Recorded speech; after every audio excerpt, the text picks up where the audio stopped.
na categoria de base.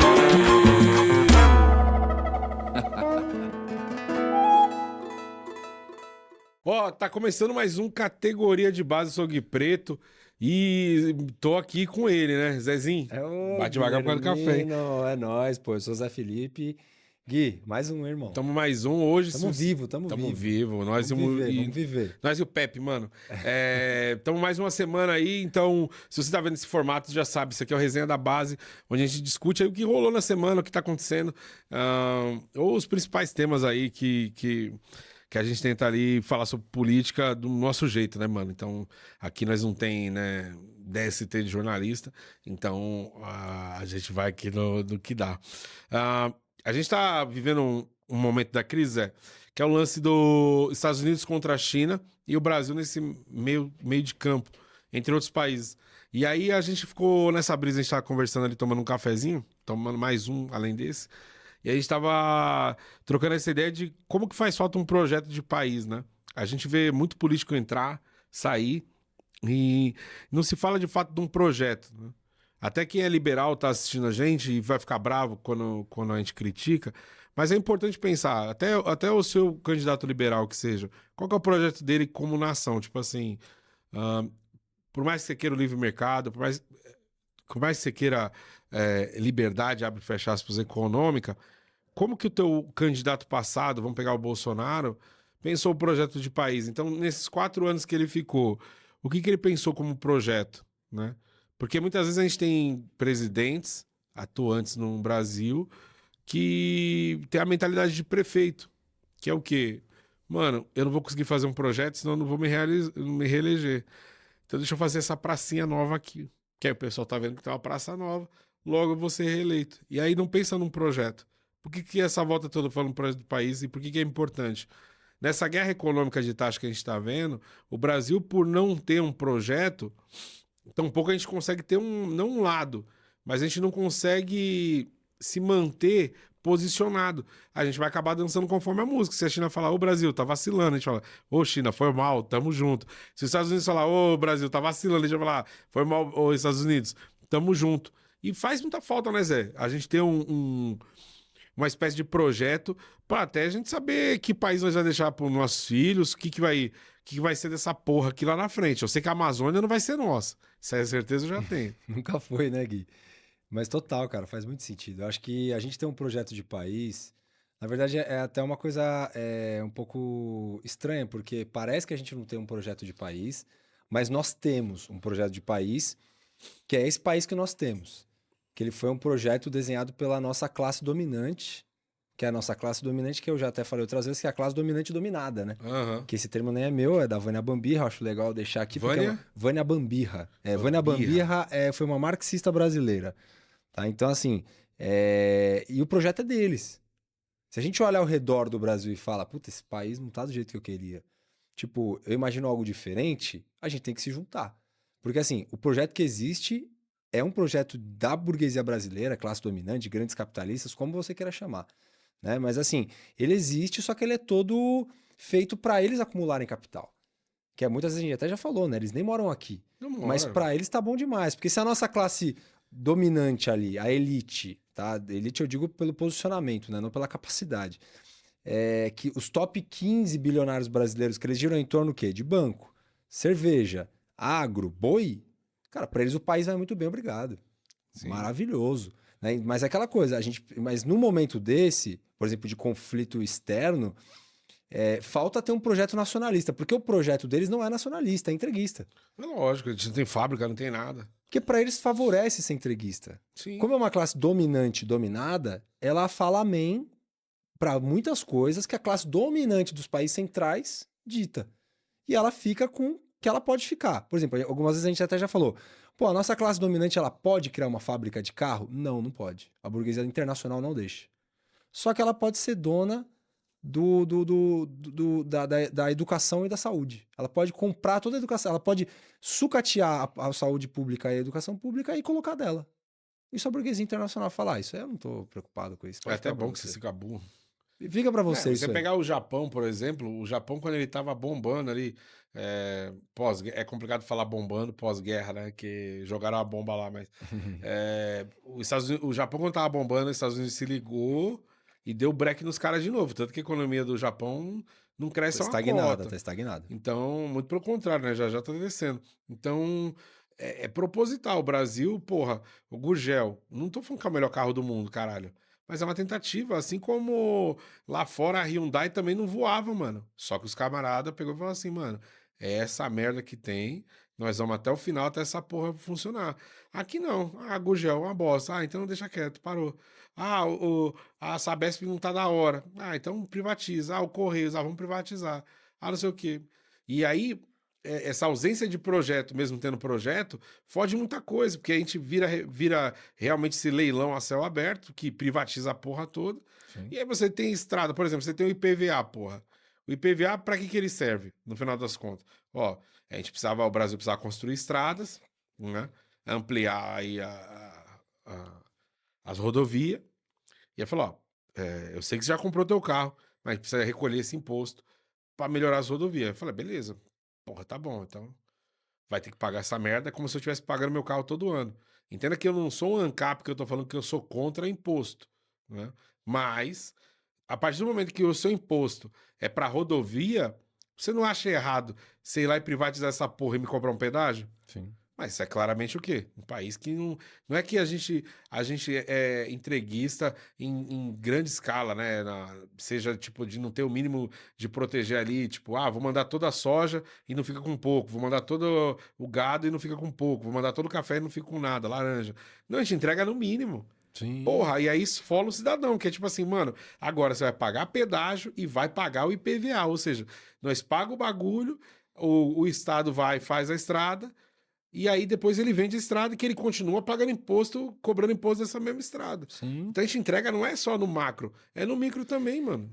A gente entrega no micro e, por exemplo, você tá falando você tá falando da estrada, né? E estoura na ponta, porque por onde que roda os alimentos nesse país, caralho? Total. Né? Pela estrada? A gente não tem trem, né? Claro. Que também já é... Tudo é pensado. Tudo. Falam, né, que a gente não teve um crescimento da indústria ferroviária porque ia entrar em conflito com a chegada dos caminhões europeus e americanos que estavam chegando no Brasil, as fábricas. Uhum. Né? Porque, por exemplo, você pega... Um dia desse eu vi a Suécia lá, né? Ai, é lindo na Suécia que ninguém anda existe redução de carro, a poluição reduziu e tal. Tá, mas a Suécia, a Volvo é sueca. E eles enfiam caminhão goela abaixo pra gente. Pra eles não, pra eles é trenzinho. Pra nós é caminhão poluindo goela abaixo. Entende? Scania, a mesma coisa.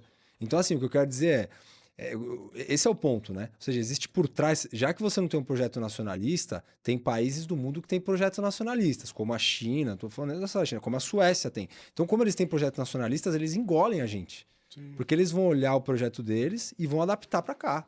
Sim. E vão forçar aqui. Por exemplo, você pega a história da China. Pô, a China, depois da Revolução, ela montou um projeto de 100 anos. Eu acho que, se eu não me engano, o projeto deles vai até 2049. Tá um projeto já todo estruturado. Sim. Claro que é dialético. Então, ou seja, vai passando os anos, eles vão modificando algumas coisas. Mas o princípio, ou seja, o começo, meio e fim, estão claros. Tipo, aonde a gente vai chegar. Tipo, o que a gente quer chegar? Assim, a gente precisa de até algum país para se espelhar. O Brasil precisava de alguma referência. Então, assim, qual que é a minha referência industrial? Essa. Qual que é a minha referência sei lá, de DH? Esse. Qual que é a minha referência de novas cidades? Essa. Então, assim, a gente precisava de referências, né? Sim. E definir claras referências e ali a gente criar um projeto adaptado para nossa cultura, óbvio, né? Sim, mano. Com toda uma estrutura mesclada. Mas só que assim, a gente precisa realmente... A gente até começou até alguma coisa ou outra. Se você pegar até... Não sou fã do Getúlio Vargas, não, tá? Mas se você for ver, ele, na época, ele peita o sistema para construir a Petrobras.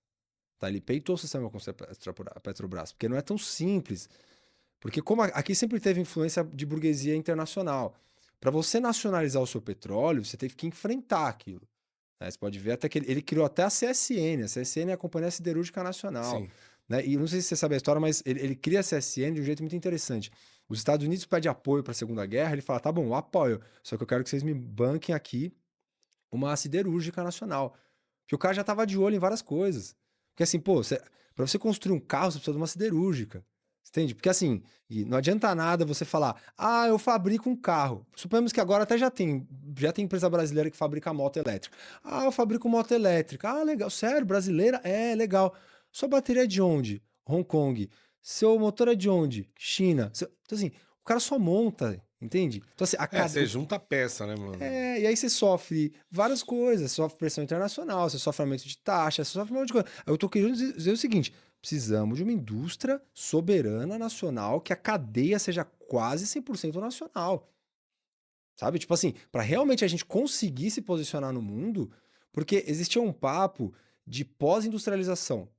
Né? Os liberais usam muito esse termo. Inclusive, os Estados Unidos até usava muito esse termo antes. Eles achavam que o mundo ia chegar no pico da industrialização e depois da industrialização do topo, um país desenvolvido não precisaria mais ter uma indústria. Sim. Que eles achavam que o quê? Só ter a tecnologia levaria aquele país para frente. Tanto os Estados Unidos quanto a Europa pensaram muito nisso. Eles iam com esse discurso para convencer o mundo. E eles mesmo acho que acreditaram. Você pode ver que eles acreditaram tanto que eles tomaram o tiro pela culatra. Porque, ou seja, a base do sistema é fabricar. Porque ter tecnologia, sim, para você fabricar algo de ponta, né? Não como a nossa indústria aqui, que é tudo sucateado. Mas você precisa fabricar, que só a fábrica tem bons empregos. Se você não faz, eu acho que assim, se você não tem uma boa definição, vamos dizer assim, daquilo que você quer para um futuro ou proteger, porque a gente vê muito isso, né? A questão de você ser de esquerda e aí você não atrelar o nacional nisso, né? Por conta do golpe que a gente leva em 64. Então, essa flag aí os caras roubou, nossa, né? Só que, na real, a esquerda ela tem também esse lado nacional, a da Alemanha. Ela tem esse lado nacionalista, né? Então, se você não tem, aí, de novo, se você não tem lá, se você fabrica uma moto elétrica e tudo vem de fora, mano, qualquer embargo, qualquer taxa, quebra essa indústria logo, já não vai ter mais. Então, vai ter que fazer no mínimo, mas será que as pessoas estão dispostas a isso? Porque aí você vai ter que mexer num outro bagulho, que aí a gente fala da famosa reforma agrária, né? Vai acontecer a reforma agrária, porque aí tem esse papo liberal está tão incrustado que aí você fala assim, pô, precisa fazer a reforma liberal. Então você vai tomar terra, MST, blá blá blá. Não, mano, mas é o que tá improdutivo, pô. Tem muita terra. Fora as que são já nossa do Brasil, que tá ali sem fazer nada e a gente não usa. Por exemplo, o exército tem terra pra caralho. E nós não usamos as terras desses camaradas aí pra não xingar os caras. Tipo assim, é um bando de gente que tá lá encostado, com todo o respeito. Eu sei que é importante para defender o país, mas vamos ser sinceros, nós não tá em guerra, mano.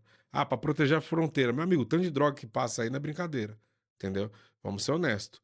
Eu entendo a importância do exército, mas a gente tem que ser honesto. Ó, o trabalho de vocês, nós não estamos em guerra. Eu sei que vocês têm outras funções. Assim como o SUS não é só um hospital, serve para um monte de coisa, eu sei que o exército não é para pintar guia. Só que nesse momento, né, a gente não está usando o exército da maneira correta. Se é um governo de esquerda de verdade, saberia usar. A China soube muito bem. Aqui a gente não sabe. Por exemplo, tomar umas terras aí que ninguém está usando. Né? Então, se você pega as terras improdutivas que estão ali na mão do exército, bota esses camaradas também para dar um trampinho. Não é só, porra, tá dar lá fila, leite condensado e picanha com meu dinheiro e não fazer porra nenhuma. Então, pega as terras improdutivas desses camaradas e começa ali a produzir seu arroz, produzir seu feijão, porque o que acontece? O que é mais barato? Soja. Aí você zoa aqui a plantação, porque a soja fode o solo, aí você vai lá, taca hormônio no bagulho para dar uma melhorada no solo ali, pá, quando dá um pouco mais soja. Agora não sei o que, o boi precisa comer mais. Mano, zoa aquela outra terra ali e taca a soja também. Aí nós viramos um país que pega feijão emprestado dos outros. Agora, se você pega as terras improdutivas do exército, esses grandes latifúndios que desde a época da escravidão já tá na mão das pessoas e ninguém acha absurdo isso aí. Né? Você prefere chamar o MST de invasor do que o camarada que veio aqui, o bandeirante que veio aqui, pegou a terra pra ele. Mas isso aí não é invasor, esse é dos nossos. Porque ele construiu estrada. Não, constrói meu pau, porra. Então, se você pega, rever essas terras que estão na mão dessas pessoas aí e cobra uma taxa alta. Porque, mano, se eu lastrear a raiz da tua herança e essa herança bater lá nos bandeirantes, mano, você deve muito pro Brasil. Você tá ganhando dinheiro faz tempo. E é dinheiro genocida, é dinheiro de... Sim. Porra, então, esse é um projeto de país que eu acredito que seja. Claro. Então você pega essas terras tão improdutivas, faz uma reforma agrária decente. Será que a burguesia vai deixar? Não vai, mano. Essa parada é impopular, mano. É impopular no sentido de... Aqui tá o pensamento neoliberal. O neoliberal, ele só quer privatizar e entregar o país inteiro. Só que se você entregar o país, tudo vai ficar caro. Ou a Venezuela. Você acha que a Venezuela quebrou por causa que os caras é de esquerda? Quebrou porque os caras não produzem a porra de uma mesa, caralho. Aí os caras têm petróleo a dar com o pau, quebrou porque tomou um embargo até o rabo dizer chega, não tem indústria de nada.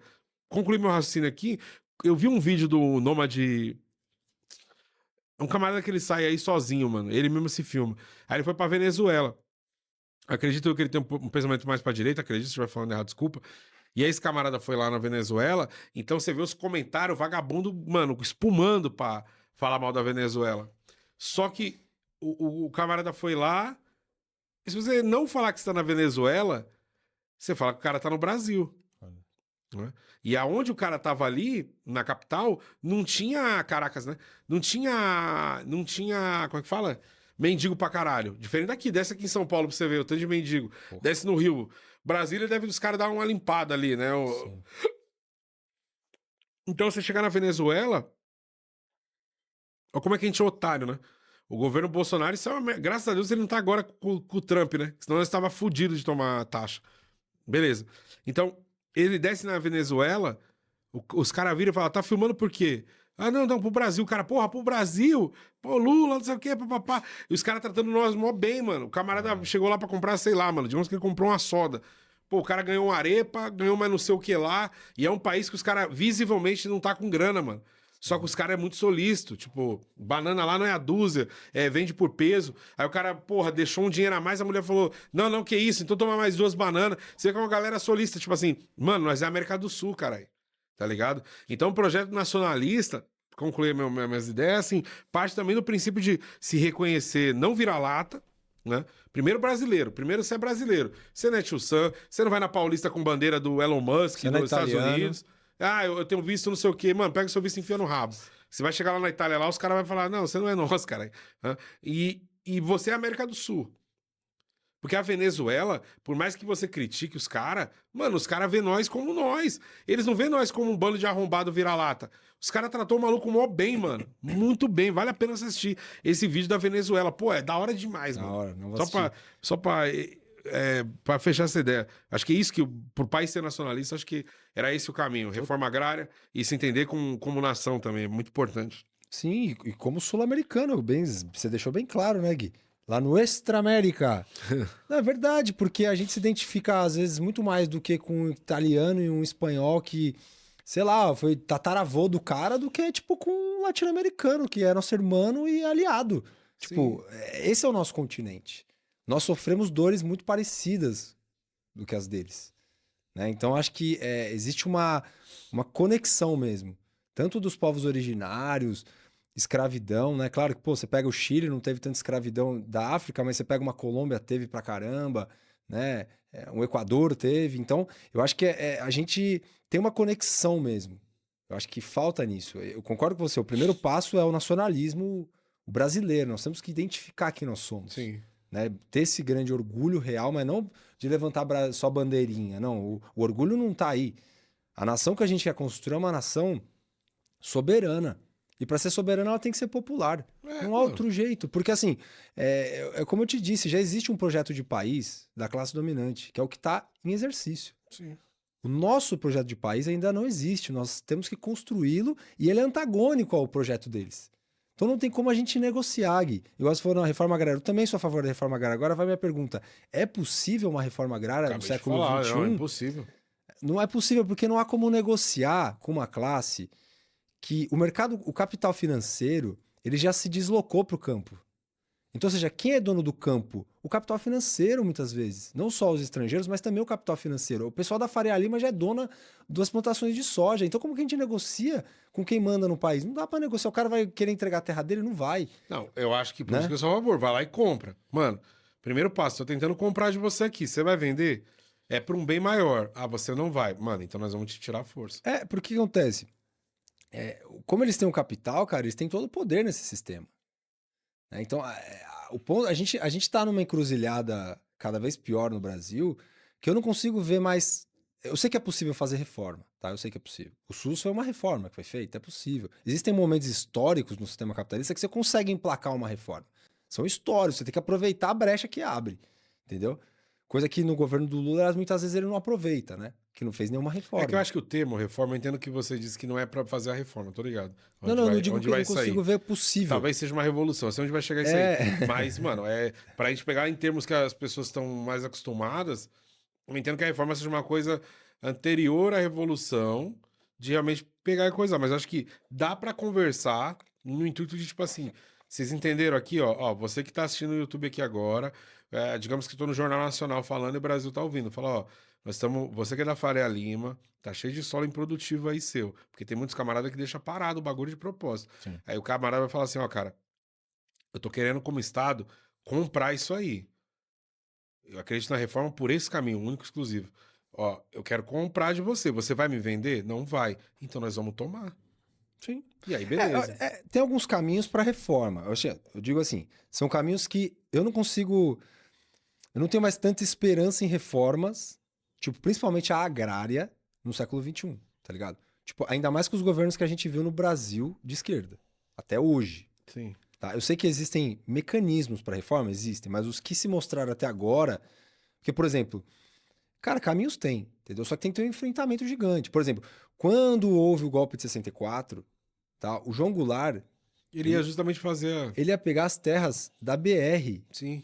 Que antes, em 64, existiam muitas terras ao redor das BRs que eram do Estado. Ele ia pegar aquelas terras improdutivas e do Estado. E ali já começou um colapso. Né? Então, o enfrentamento com a burguesia brasileira é muito duro, entendeu? O que eu vejo é assim, a gente precisa construir um processo, tipo, duro, entendeu? Mas só que mais popular mesmo. A gente precisa começar a apresentar projeto. A questão é a seguinte, ó, a esquerda precisa começar a apresentar projeto para convencer a classe trabalhadora que o projeto dela é melhor do que esse projeto que existe. Então, através de várias coisas, mas a gente precisa chegar e sempre porque assim, por exemplo, o PT não tem projeto de país, mano. Não tem, mas só que se você mostrar, isso que eu tô querendo explicar é isso. Se você mostrar, por exemplo, ó, cara, eu vou comprar o seu bagulho, volto nesse exemplo aqui.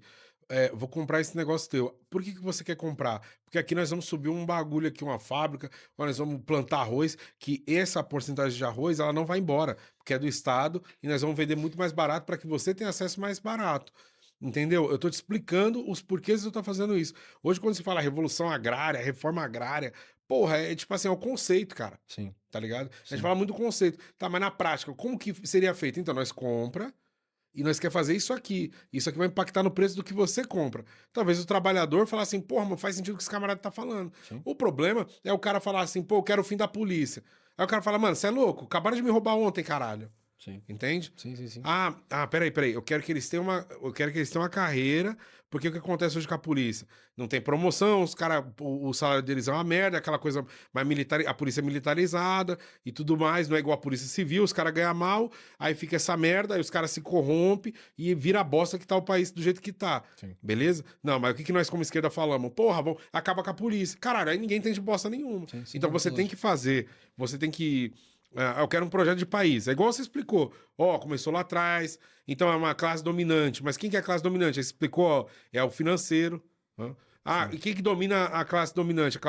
A classe dominadora que domina a nossa classe dominante. Você vê como é que você vem explicando certinho? Pô, eu não tinha essa noção. Quando você me deu esse papo a primeira vez, eu aprendi. Então, acho que falta também na esquerda ter esse bom senso de dialogar, talvez, dessa forma. E talvez pode subir um estadista lá. Pode subir um estadista. O Lula foi esse cara em algum momento. Só que tem que subir um estadista que o camarada chega, mano, vai pelas vias mesmo. É que eu não acredito na via da democracia burguesa. Só que se esse camarada uma vez tá lá e larga, foda-se. Então, é que é isso. O ponto eu acho que o Lula ele tem esse lado estadista, mas assim, como não houve reformas estruturais em todos os mandatos do PT na presidência, não houve reforma, é difícil esperar uma reforma deles agora. Não, deles eu não acredito. Então, assim, por isso que eu acho que é esse ponto. O que é possível, cara, existem mecanismos, sim, para reforma. O que eu disse, o SUS foi criado no meio de um caos pós-ditadura, entendeu? Assim, nova democracia surgindo. E ali os caras falaram, não, vai ser essa democracia dessa forma aqui, vai ter que ter o SUS, entendeu? Porque os milicos não queriam. Então, eu acho que assim, existem momentos históricos que abrem a brecha, né? Por exemplo, abriu um momento histórico aqui da punição de militares, que foi com a invasão lá que eles fizeram ali, os milicos. Aham.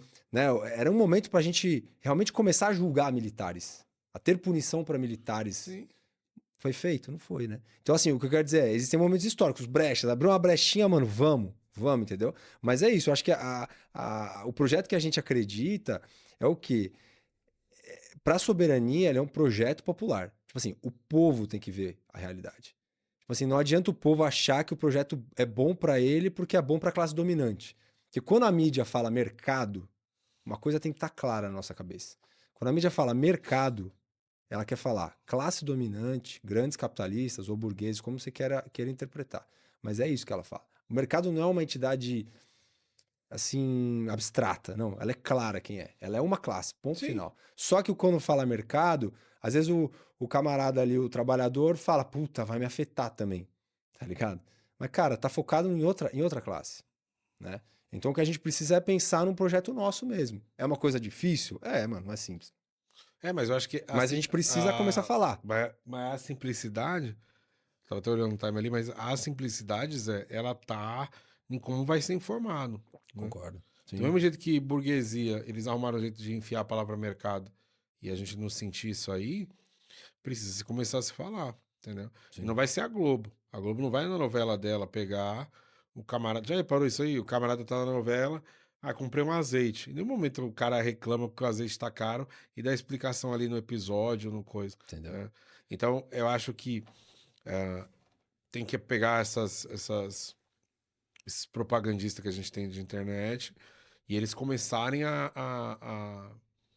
todos eles, né, de uma forma geral, também trabalham de certa forma como propaganda na internet. Sim. Mas é isso, tipo, pô, pra mim, eu dei um exemplo claro essa semana. Olha, quando eu vi os camaradas subindo lá o morro, lá, os legendários, né, que é aqueles homens que sobem pra retomar a masculinidade. E aí custa R$ 80 mil, e essas pessoas pagam R$ 80 mil, influenciadores, ah, líderes religiosos, e eles pagam esse valor e sobem a montanha. É isso que eu tô falando. Ó. Quando eu falo de taxar rico, é esse cara que não tá nem aí. É esse cara que paga R$ 80 mil. E eu não tô falando que ele é super rico, tá? Esse camarada que sobe uma ladeira, porque ele tá traindo muita mulher dele, lá ele vai se encontrar com outros caras que traem a mulher, e eles vão conversar lá, e a partir dessa conversa, não vou trair mais. E ele paga R$ 80 mil pra subir essa ladeira, ele tem que. É dele que o imposto tem que sair. Entendeu? Sim. Porque se ele tá gastando 80 mil só pra brincar 3 dias, a renda dele não é 80 mil. Entende? Porra. Então, ali eu tentei, na minha postagem, deixar claro. Quando eu digo pra taxar super rico e rico, é esse tipo de vagabundo que pega o pouco dinheiro que a população tem dentro de uma mazela, porque vamos lá, o que é o Legendários, né? Não, eu acho que até que dá pra fazer, na próxima meia hora a gente fala disso aí, tá? Eu Fechou. vou abrir isso aí, mas Bacana. para fechar o raciocínio para quem tá vendo aqui, na minha cabeça funciona assim: você sobe a montanha, certo? Por que esses filha da puta faz? Pega, toda hora o religioso ali tem que dar um jeito de continuar com as ovelhinhas lá, né? E continuar extraindo dinheiro, porque eles não trabalham. Eu nunca vi pastor trabalhar. Então precisa. Então o que acontece? Aí tá vivendo um momento de crise, mano, tá ligado? Então, tipo assim, eu não tenho prospecção sobre o futuro, não tem trabalho, tecnologia tá vindo aí amedrontando todo mundo. O que eu vou me apegar?